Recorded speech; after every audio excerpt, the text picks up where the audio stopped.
Okay, I'm awake, I swear. That felt like the world's longest 3 hours. I'm not gonna lie. I checked my phone and turns out it went by an hour. Checked my phone again. It was another half an hour. And I was like, oh my god. So, Oppenheimer is incredibly long. Feels a lot longer than the 3 hours that it is marketed as. But it is very powerful. I wouldn't say... So a lot of the commentary has been that Oppenheimer makes a lot of viewers depressed afterwards. I wouldn't necessarily say it's depressing at the end. Like, I walked out of it and I was like, I need a stretch. My legs are asleep, my butt's asleep. I need to walk around and move. But it does make you question reality. It does make you question how far we've come to bombs and how far we've come to the nuclearization of this catastrophic weapon. Christopher Nolan does an incredible job with this film. You can see that he's poured his heart and pride in it. You can see that he's tried to do as much as possible with the timing he has, even if he may have been told that he could have made it shorter, which I don't think this movie would have worked if it was less than 2 hours long. I think 3 hours is its perfect timing, even if it's long. It follows the events, actually two events,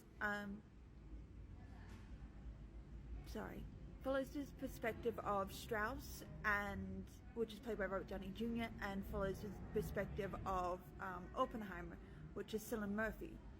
And they're both in two different forms of perspective. One's in a closed hearing, another one's in an open hearing. And they're both telling the story from their perspective and how they kind of were at each other. Well, one was at the other and the other one was just trying to do his job.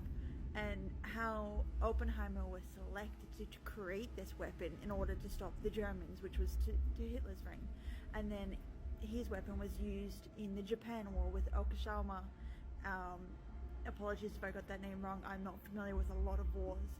And the catastrophic events it had on him and how it affected him. And it's a very interesting story to hear, because they're like, this is a scientist who wouldn't have thought twice about it. You know, a scientist creates, a scientist thinks, a scientist shows the endless possibilities. But he felt like he was the murderer.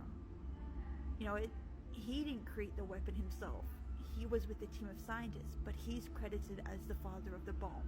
He's credited as the creator. He's credited as this man who caused mass destruction. But it was the military who forced his hand.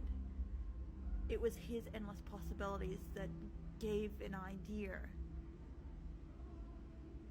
And the scary thing is, when they created this in the 40s, it was big.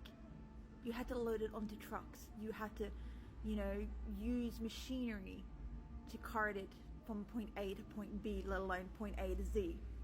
Whereas now you look at what we've got, look at how tiny it is in comparison.